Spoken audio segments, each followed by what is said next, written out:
Hello, everybody. Welcome to Economics with the Honorable David M. Walker. I'm Nick Pellavita. I'll be your moderator for today's topic. And today is a very interesting topic. We're going to be discussing elimination of the Department of Education. Now, this was originally proposed by none other than Donald Trump. And at first I thought, this guy's crazy. Why would you eliminate the Department of Education? But then I started digging and I was going, he actually might have some reasons to do that. In a previous show, we did discuss eliminating the Department of Labor, and I can tell you that it came in 58%. Here was the vote on Pod TV poll. Eliminating Department of Labor, say $15 billion a year.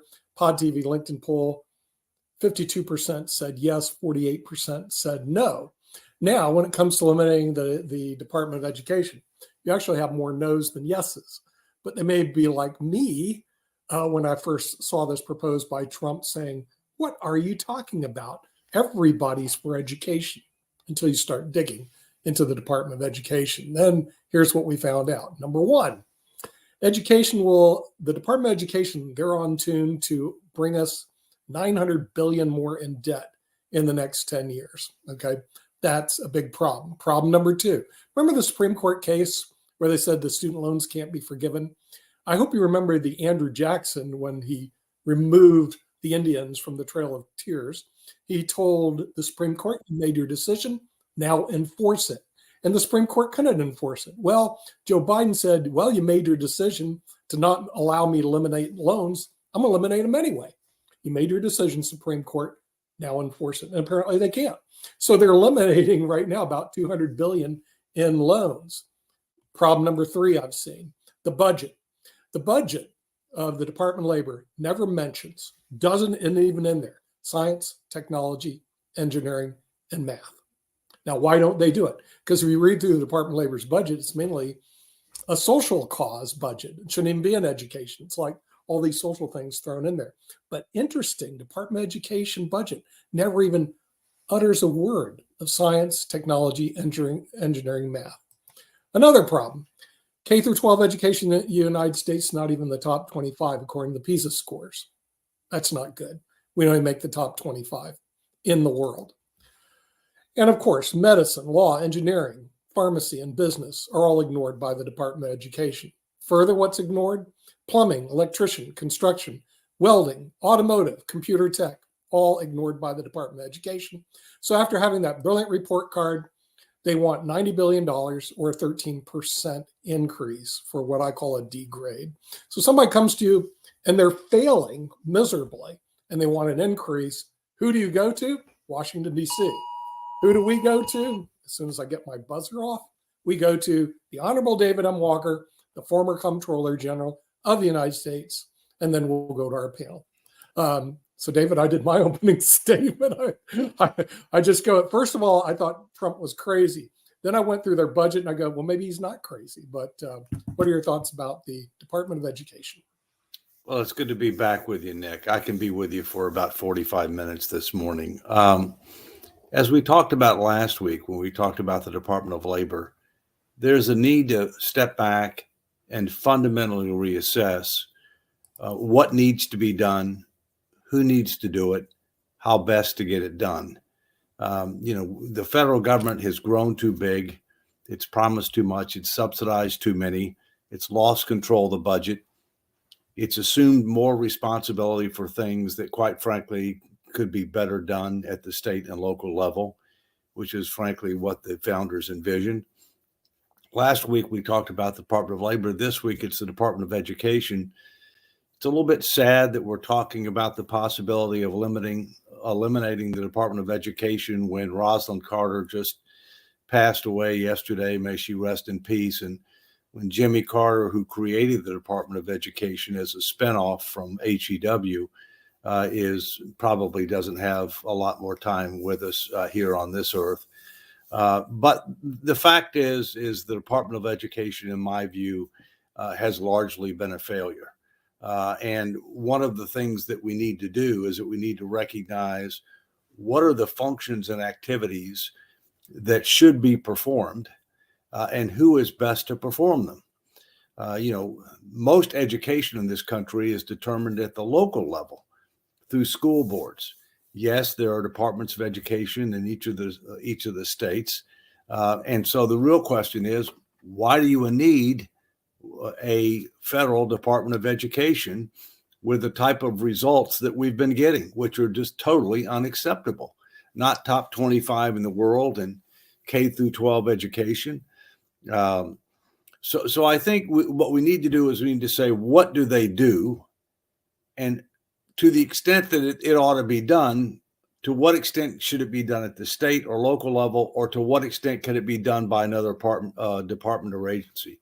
For example, to me, education is a key part of competitiveness.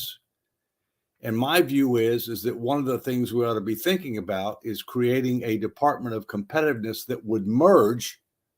I'm not talking about a new department. I'm talking about, for example, changing the Department of Commerce to focus much more broadly on competitiveness, which would include things like education. You properly point out that right now, we've got the largest asset on the balance sheet of the U.S. government is student loans, over $1 trillion in student loans. That program has got to be fundamentally re-engineered.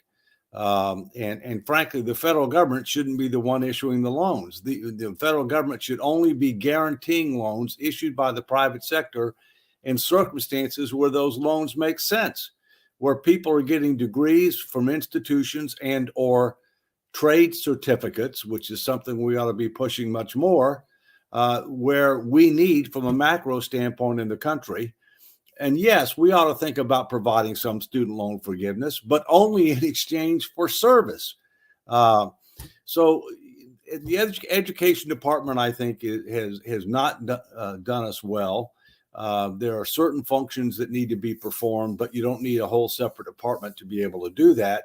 And the federal government shouldn't be in some of the businesses that it's in right now, overall, as well as it relates to the Department of Education. So those are just a few preliminary thoughts.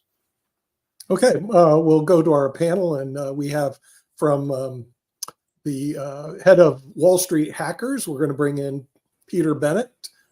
Peter, I guess you have some opinions on the Department of Education also. This was proposed by Donald Trump. Like I said, I first thought, how could he be against education? Then when I read through the budget, the Department of Education has nothing to do with education right now. It has a lot to do with social causes, but has nothing to do with education. And they want an increase of 13% when they failed the students, when K through 12, where we keep going down, we're not even in the top 25. So what are your thoughts about the Department of Education? Well, I had several thoughts, but addressing first a few points that David brought up, we have unfathomable debt in the United States, and we need to cut debt. I mean, everybody's concerned about the 33 trillion, but what I'm concerned about is the possible 100 or 200 trillion that is off the books for Medicare and Social Security. And by the way, other countries in the world have the same situation. Other countries maybe even providing full health care for aging populations. This is such a structural imbalance that nobody really addresses year to year. So you have to cut where you can, and that won't even be enough. But you need to do everything you can to start dealing with this potential tidal wave that's coming. The other thing David brought up is the college situation. And I've been saying on my show, Wall Street Hackers, and so long, I've mentioned this, that, if the federal government wasn't giving all these college loans, the cost of college tuition would have grown much more gradually. It's grown much faster than inflation. It sucks all the life out of the middle class and even the upper middle class. And the reason it's so expensive is because the federal government gives the kids $100,000, $200,000, $300,000 that they wouldn't have had. And so the colleges get bloated. They have professors often who teach maybe 2 classes or 3 classes and do research. They build big buildings. They have a purpose. And then sometimes they get very, let's say, disoriented in terms of what they're teaching. But so now to what I was going to say. So number one, in general, it works better to have control by individuals, in my opinion, in a free society over state control. and state control being the states over the federal government. This is something that's been discussed since our Constitution was created, and battles with Adams and everything else. But the reason I'm especially in education like the idea of individual and state control is, one, if you have state control, you have 50 different experiments going on. And education, is so poor in the United States, for one thing. But the other thing is, with 50 different experiments, states can learn from each other. If you have a unified system from the federal government, it's just basically that Washington dictating one policy that may or may not work. So that's what competition is about in the free markets and also in education. And the other thing is, we get into this later, but I'm very in favor of individual control in terms of school choice and charter schools. It's worked very well in Florida. I'll talk about that later maybe. But if you're going to move it down to the individual choice level, especially, you don't need the federal government to tell the states, or even the states to tell the individuals. Let people choose where they want to send their kids, so there's competition. And this can actually help the public system. And it did in Florida, because it improved the public schools when they had to compete against the private schools. So those are my initial thoughts. Okay, we're going to bring in Kim Calhoun, one of the founders of the network, and see what she has to say about this particular issue, which deals with elimination of the Department of Education. I did go read through the budget. I had to read through it twice. It was proposed by Trump to eliminate the Department of Education. I thought, Trump's crazy. Then all you have to do is go read through the budget. It has nothing to do with education. They don't even mention science, technology, engineering, math. They don't mention the trades. They don't help fund the industries of the future. But it is designed to fund social causes, $90 billion in social causes. So if they change the name to the Department of Social Causes, then that's fine. But please don't hide under education. A budget has nothing to do with education. Anyway, that's my thoughts. What are yours, Kim? Well, my thoughts are this happens all the time. They, one, should be held very accountable for misleading everybody with the title of whatever it is they're petitioning to do, or policies that they're pushing. Like we saw what happened here in North Carolina with McCrory, when he, pushed a bill and said that it was about victims, and it was more about saying, gay people have no rights, but it wasn't anything about protecting victims, right? They had every other law in there besides protecting victims of domestic violence. He said, you have a right to fire gay people. You have it was everything but that. So he got everyone riled up about the title and into it because of the title, and pushing it because of the title, and nobody read it. So I think, one, nothing should be written at all unless it's less words than what the Constitution is. I mean, bills do not have to be 3,000 pages or 186 pages long to define what your intent is or what your agenda is. And I think that's very important. And I think it should be, the title should match precisely. And if it's found that it's not, then I think somebody needs to be fined and punished and fired for lying and pushing a lie. So I think, and that's something that we have seen time and time again. Do we need to be cutting a budget for education? Absolutely not. But I mean, it depends on, why they were wanting to cut it or get rid of a department. I think we need to get accountability departments. And I think we need to start firing people for misleading people with titles like that. That's what I think.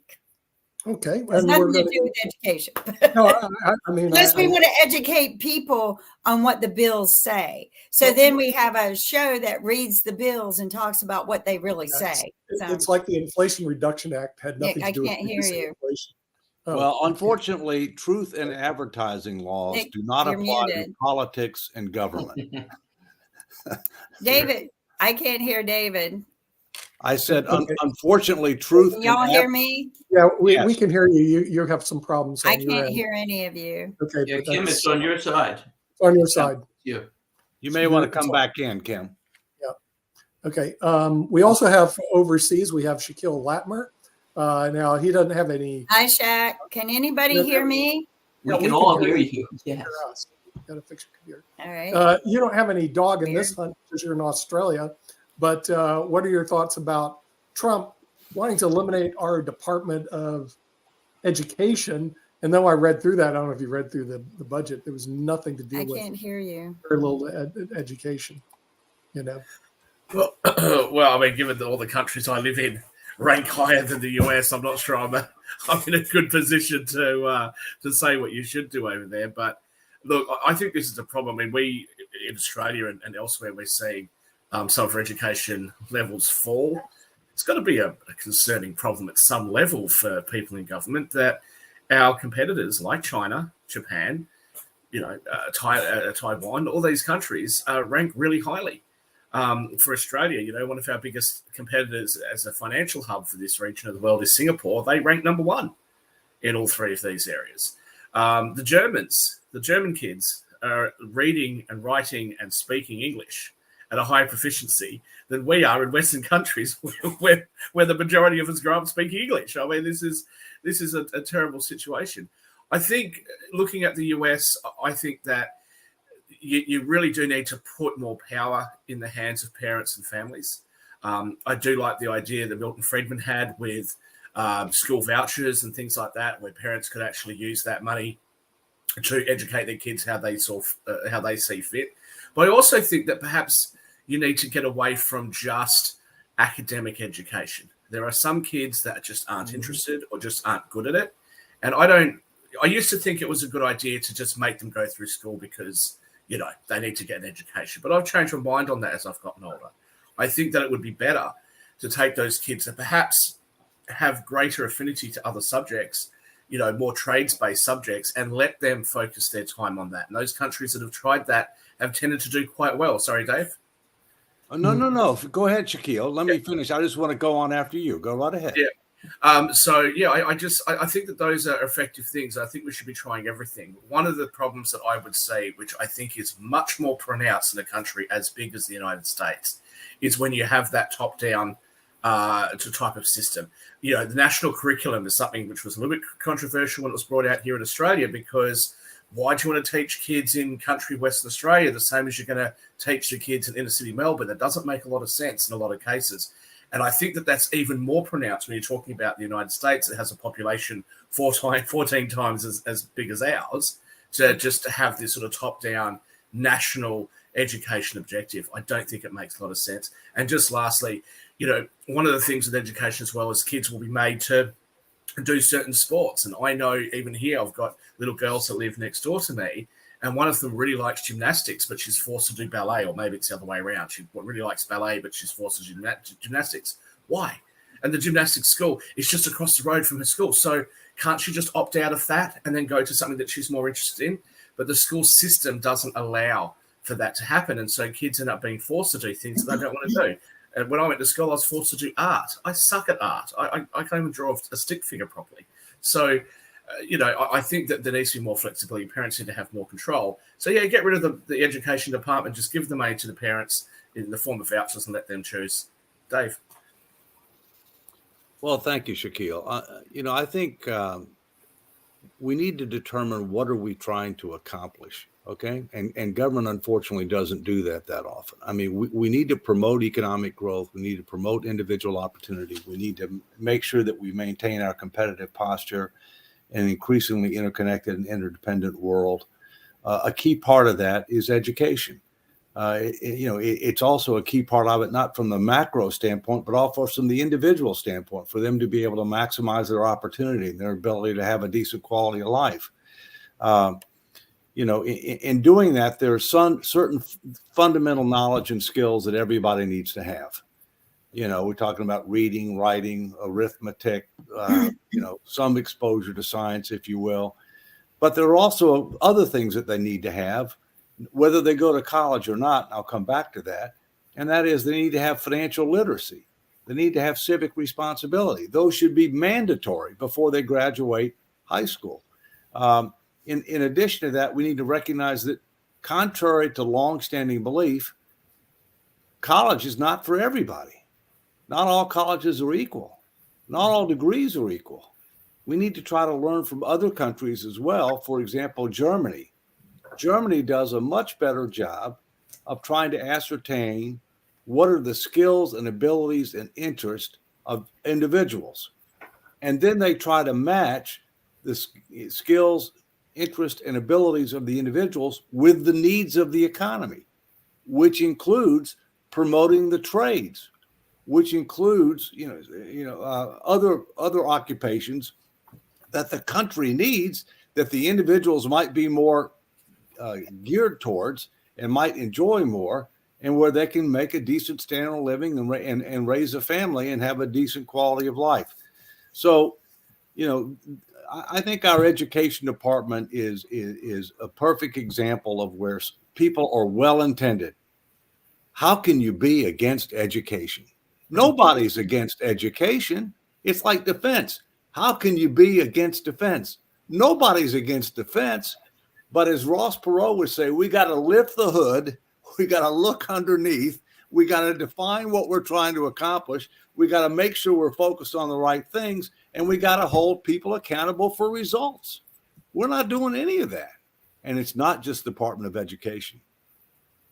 So I want to. Well, I think it's because we're not educating people on what the policies are and what's truly on the title versus what's in the meat of what they're petitioning, which is what is happening here or happened here. But it happens all the time. And I think you're right. It's a lack of education of that information. And I think it needs to begin there as well. I think the adults need to know what's really going on behind the scenes. And I'm all for more school choice. Peter needs to come in now. I'm all for more school choice. I'm all for empowering parents. Exactly. But parents have to assume responsibility. Thank you. Yeah, we have parents that don't. Peter, please. Yeah, thank you. So I want to emphasize a little more and get into what happened in Florida, because Florida had one of the worst state scores, general scores in terms of test scores and also college admissions. They were really doing poorly. They, for years now, have been pushing charter schools. And as a matter of fact, recently in Florida, Governor DeSantis in Florida passed a law, which I thought was really interesting. They passed a law that said $10,000 can be used for each student for charter schools or tutoring. So that was, I think, very unique. And also, because that way, if you want to stay in a public school, you can get tutoring. But the other interesting things about this move towards charter schools is, one, Florida then became third best, I believe, in this country on test scores. College admissions went up, but the public schools improved a lot because competition drove them to reform themselves. They focused, I'm guessing, more on reading, writing, and education. That's just a guess. But whatever they did, they improved their quality because they knew they had to meet the competition. So competition, just like in free market capitalism, creates drive. And it created a lot of improvement in Florida. And I think that's a nice model for the country. And if you're going to do that, even less likely you need to spend a lot on the Department of Education. Competition is key. Sorry. No, competition is key, not just in education, but across the board. And results is what we need to focus on. Shaquille, please. I was just going to say, this is the problem with big government and these bloated budgets. If Peter Bennett employed me to teach his children and I gave him those sorts of results, the gall that I would have to ask Peter to pay me more the following year for those bad results, Peter's going to say, what, are you kidding me? And the really sad thing for the United States, you guys all know how much I love and adore your country, but based on the education results and the cost per pupil across the country, Americans would be better off sending their kids to be educated in Canada and give the Canadians the money. And Canada is a far less powerful and prestigious country, apparently. So, I mean, you really have to compare yourself against your peer group. And I think that falling behind this way is a great tragedy. And it shouldn't happen. I mean, the United States used to be the envy of the world in these areas. The United States used to be, the top 5 consistently across these subjects, and now it's not. And that doesn't bode well, because those kids are going to be in politics in 20 and 30 years. Those kids are going to be running the place. And, what are they going to teach their children? So it's a real, I think we've really let this generation down. We have to do something for them. But I think the question is, what has happened? Why are we where we are? And what needs to change in order to get us to where we need to be? And part of it obviously might be government policy, but part of it could be other things, including public sector unions. Well, I want to add Oh, yeah, something public- yeah, well, into this about the education system. We still don't put enough money into our education system. And I help and work with a woman who is a elementary school teacher in a impoverished area, right? They don't get anything. They really don't. The kids barely have enough food to eat. And so I still think we are not putting enough money just into the public school system. I'm a big fan of the charter schools, which are, not you don't have to pay to go to them. They're a little bit better infrastructure for parents to be involved in. And they're, free. And but more money goes into them. But I think we need to put more money into our school system, as well as, like David said, we need to teach financial literacy so that information grows with these children as they get older. Maybe it goes home with them. They can have these conversations at home with their parents, and all of this just cycles into our society the way it should. I'll just say though, first of all, I think that American schools should be teaching American children to be proud of America instead of finding all of her flaws. It's such a beautiful country, and why kids are growing up with such a dislike for their own country, to me, is a miseducation. But just on the point of there needs to be more funding here. Just to slightly change the subject, in the UK, what they found was they increased funding for healthcare, but they had less doctors and nurses because all the money went to administrative staff. I fear that this is the problem that you're finding in the education system in the United States, because, again, if you look at the cost per pupil spent by state and federal governments, and then you compare it to your peer group, you find the United States, in many cases, and in some states, actually spend much more money and get much worse results. And in Milton Friedman's Free to Choose, I remember that he did something on education. He actually talked about 2 different schools in 2 different places that actually had about the same expenditure, and yet they had vastly different results. So I don't think money in and of itself is the issue. I think there is a culture. I think the Teachers Union has a lot to answer for in the United States, as well as over here in Australia. All these things I think need to be addressed, but just simply pumping money in isn't going to be the problem. It needs to be, where is that money going? Right. I have to agree with value for money, because if you look at the data, as Shaquille has talked about, we are way above average in cost per pupil, and we are significantly below average in results. So the answer is not just to do more of the same. The answer is to re-engineer the system. What should we do? How should we do it? Who should do it? And anybody who opposes competition is part of the problem, not part of the solution. I agree. By the way, the budget doesn't mention any of the things that you guys are discussing. Like I said, if you go through the budget, all it is social causes. It has nothing to do with competitiveness, nothing to do with industries of the future, nothing to do with science, technology, engineering, math. It's pure social causes. And then the thing is, it goes under the Department of Education. The social And that causes doesn't help. Well, it could be the Department of Social Causes. Then I think it would be a correct budget. But the social causes don't even make sense. They talk about putting more racial diversity into schools, but at the same time, you're telling us that black kids can't learn from white teachers. So which is it? Do you want there to be only black kids in black schools with black teachers, or do you want diversity? Make up your mind. So you've just spent all this money trying to tell us one thing. Now you're going to spend the money to do the opposite. And what ends up happening is that becomes the thing that gets focused on by the education departments and the students. All this goes through is social causes. Well, and I want to put in a point that I don't understand at all. We have a lottery system that's for the education.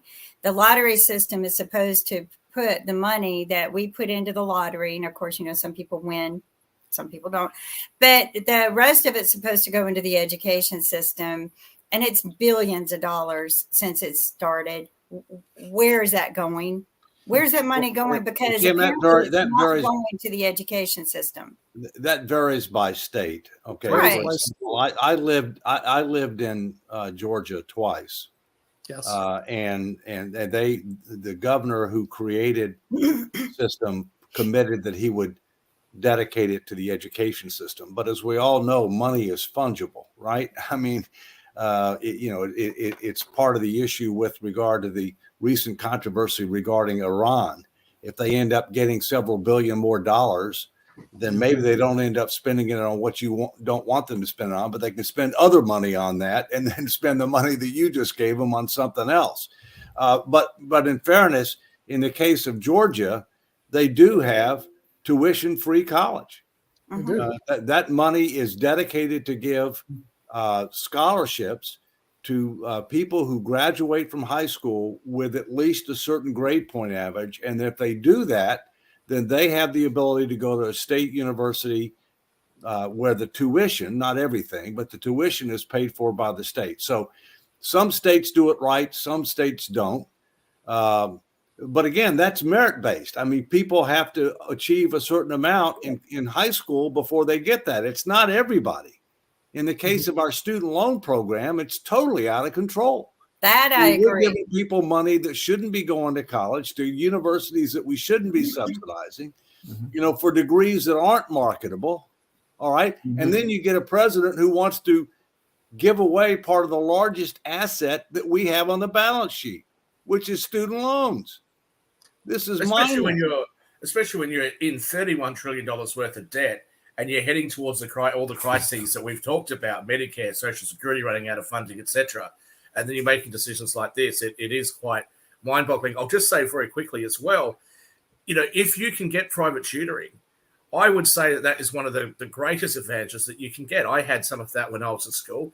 And I'll tell you, I would rather have a 21-year-old, student at university come and teach my kids maths rather than a teacher do it, because that kid's, the best that they can be in maths or whatever other subject that you're talking about. And it would cost a lot less, actually.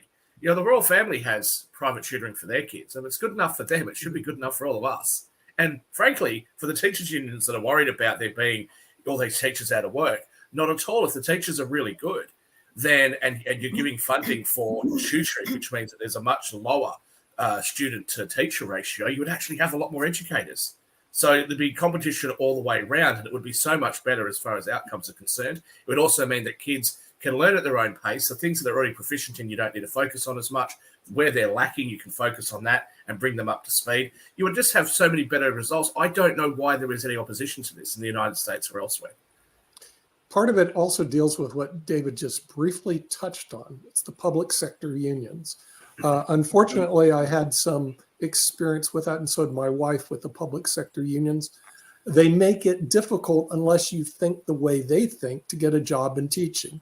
And the way they think is, pure, let's not teach anything hard, let's candy coat everything. And so it can be very frustrating to have to deal with the public school system. I tried, my wife tried, and it's like next to impossible.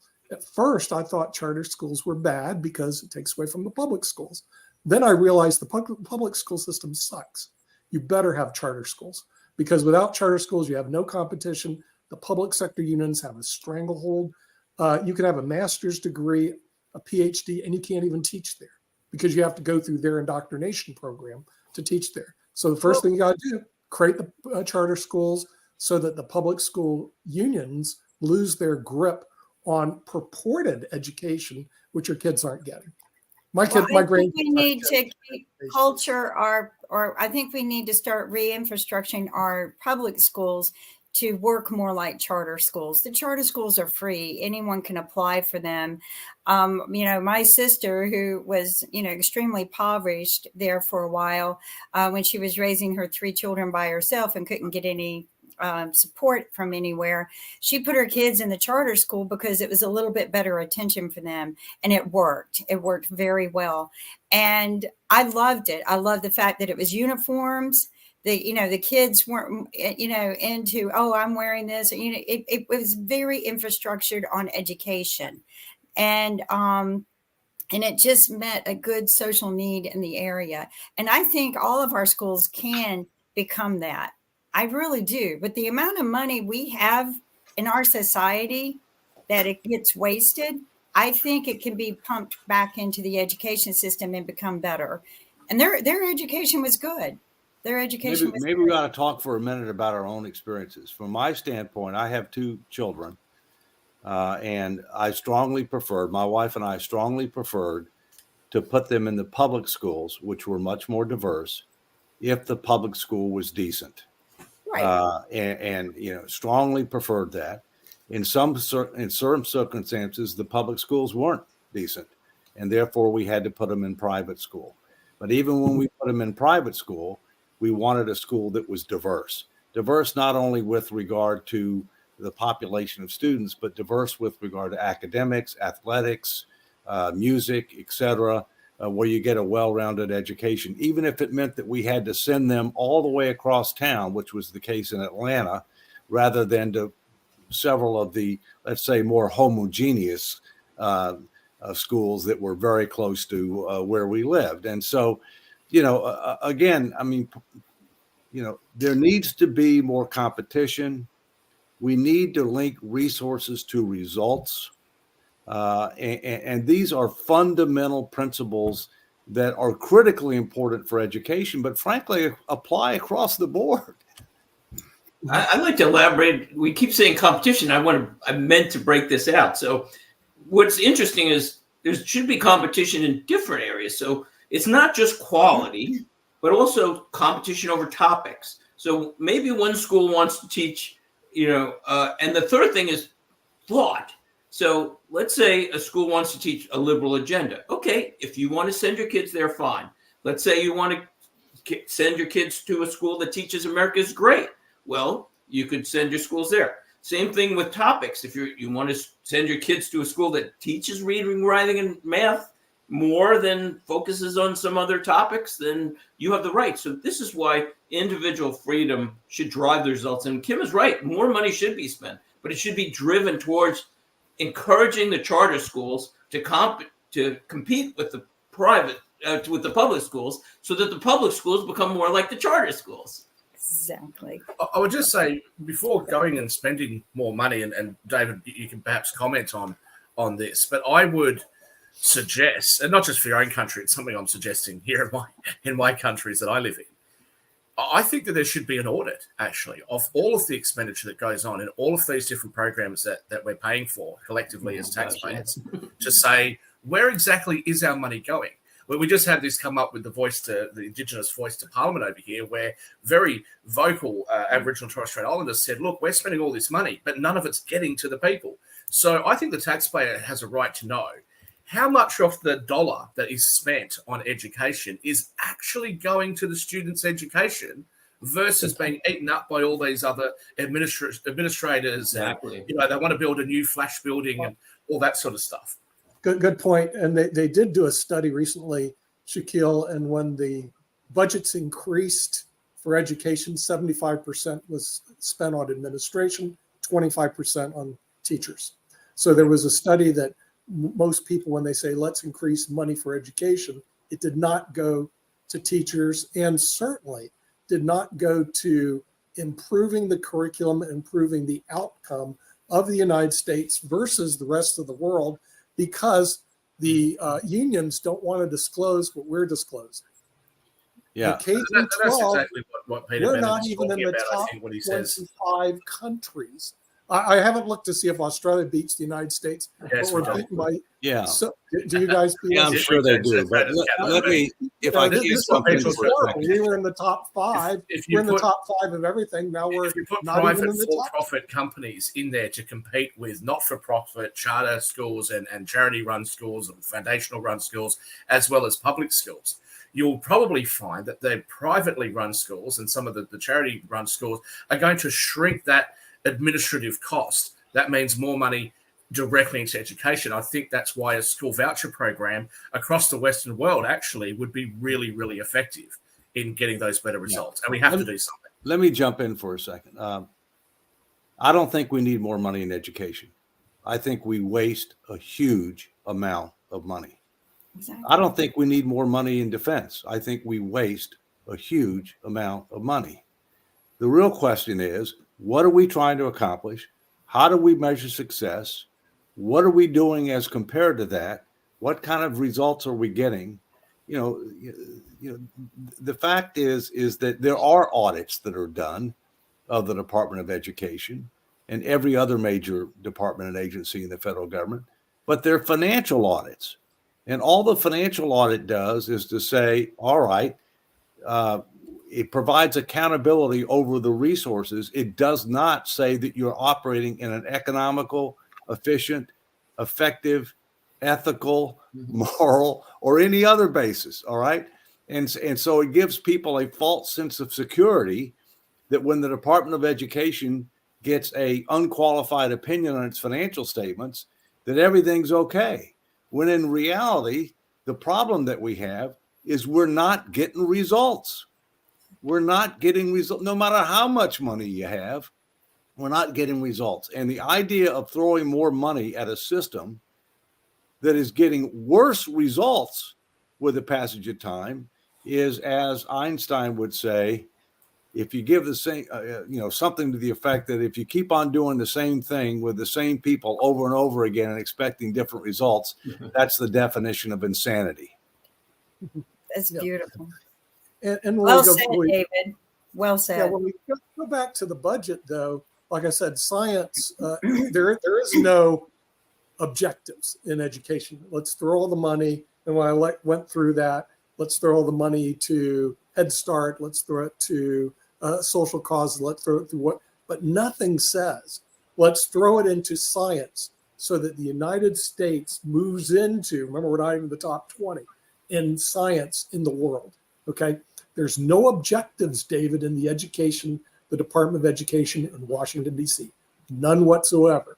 So if you're doing an MBA, and Peter and I both have MBAs, they used to have management by objective was a big thing.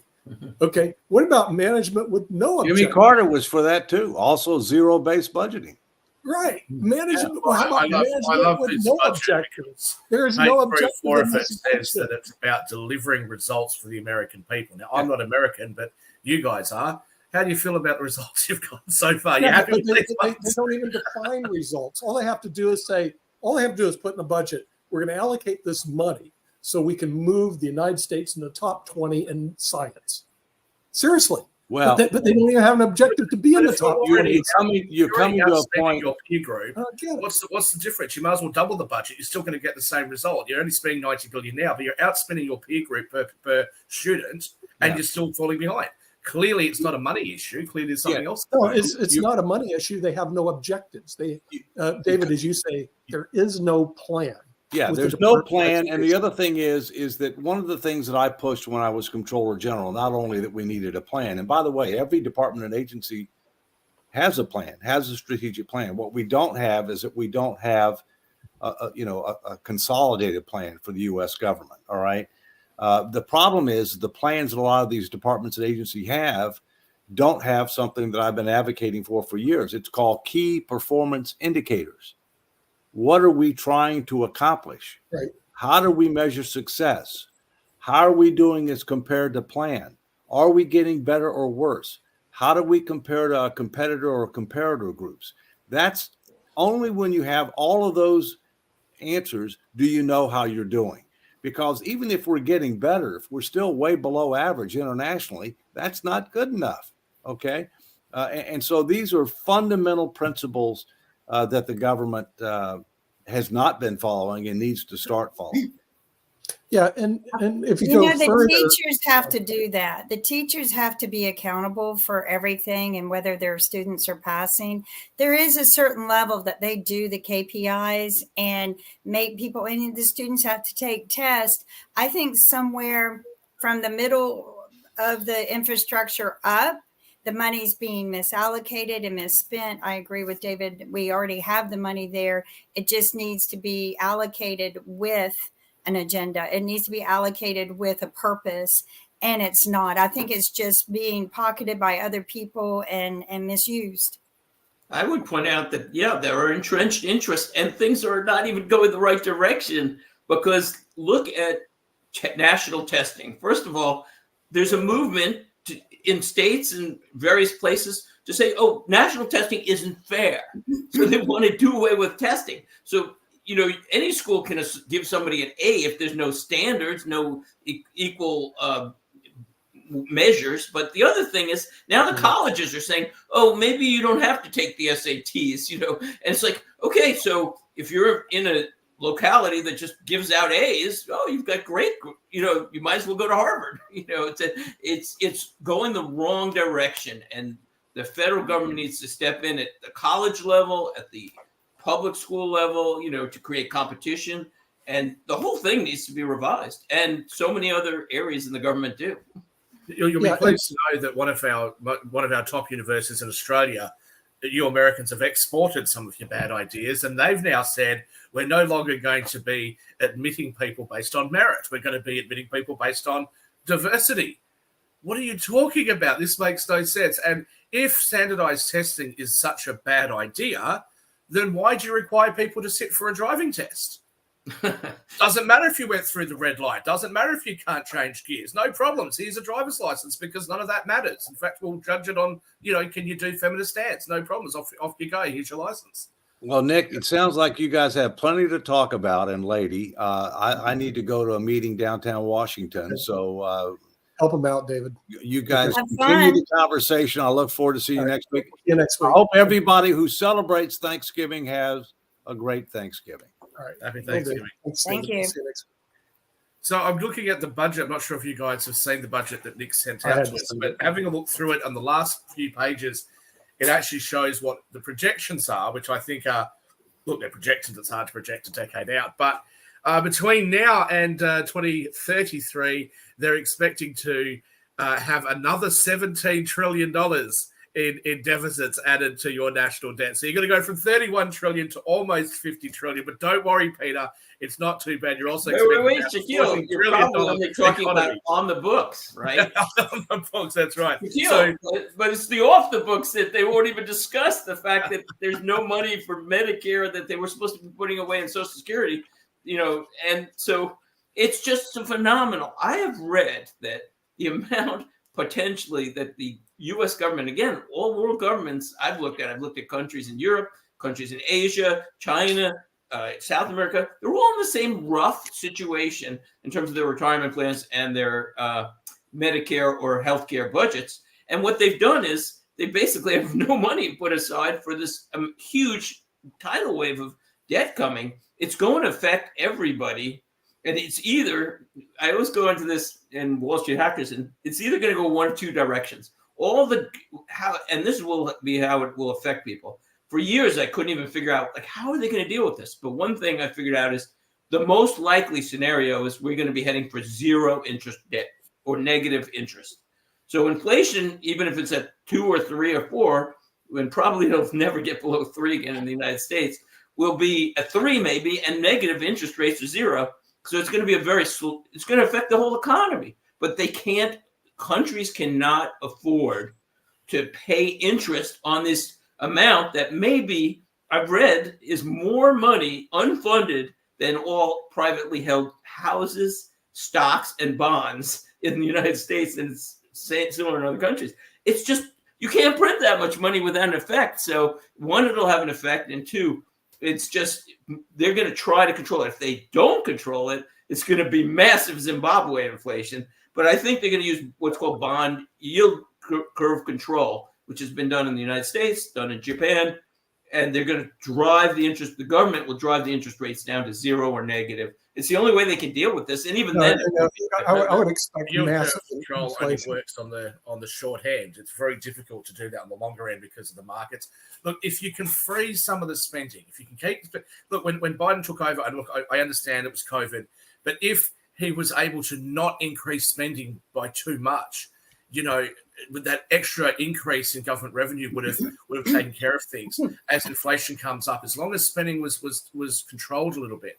One of the things that I would say with the United States usually, historically, has been quite aggressive in promoting free market ideals and ideas. So things like if you buy an item for a business, why can't you write that off straight away? Why do you need to amortize it over a period of time? It doesn't make any difference anyway to revenue It's a revenue neutral change, but it means that those businesses can get that money back that same year. That's going to have a huge impact. Things like your social security system. Australia had a social security system that was somewhat similar to you guys. We recognised decades ago that, look, this is going to be a problem later on. We've introduced a thing called superannuation. You guys have got a similar thing over there with 401k accounts and other types of pension plans. But why not allow people to do that instead of them paying into social security, which is sort of told to Americans as if it's insurance when it doesn't operate as insurance at all.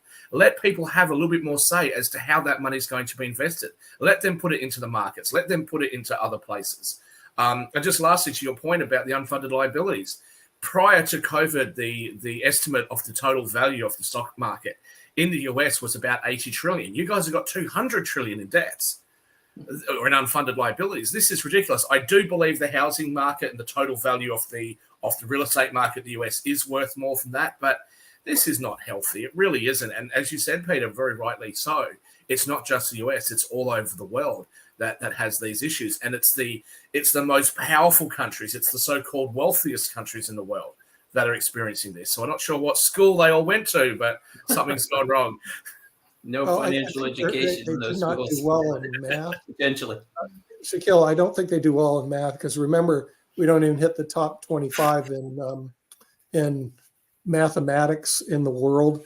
And part of it is this. There was the head of the ARP, Joe Ann, whatever her name is. And she put on LinkedIn, don't touch Social Security and don't touch Medicare. Okay, here's the reality. If you don't touch Social Security, you don't touch Medicare, it will go broke and there will be no Social Security and Medicare.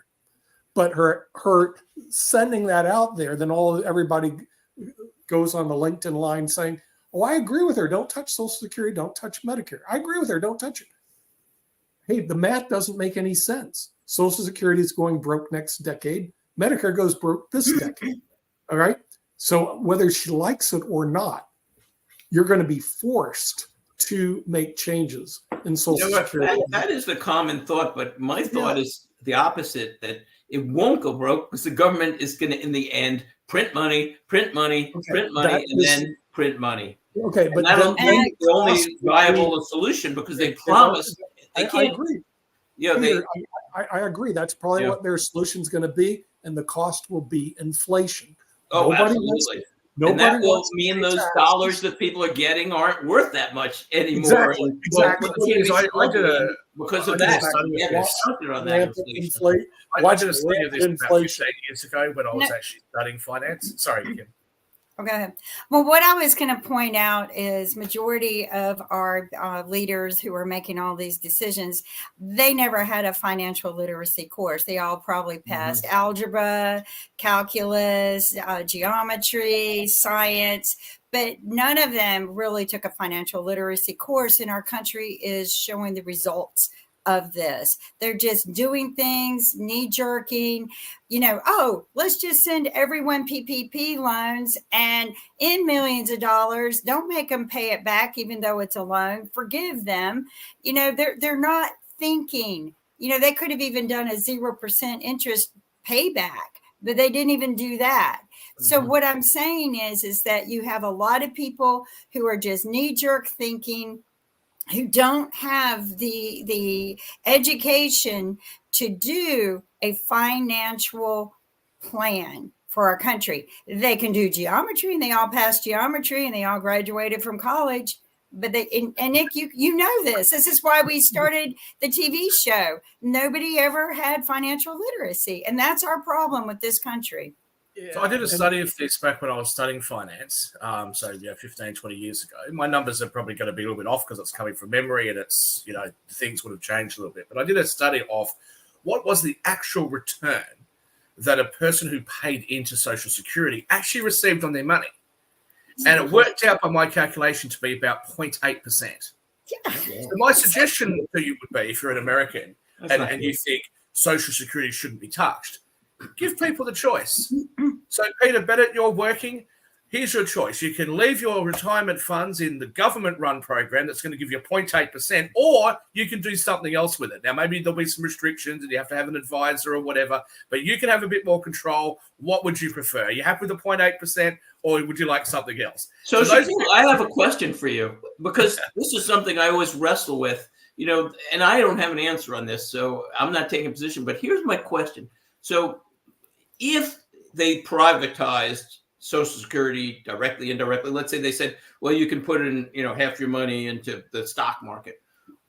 And you tell me, but wouldn't that just drive the market up quickly now? And then after that, that would be like forward gains pushed forward. And then after that, maybe there would be more capital in the market, admittedly, for an IPO. But let's say you're an existing company and, you're Verizon or, Exxon or whatever. And now your price just went up because there's a massive amount of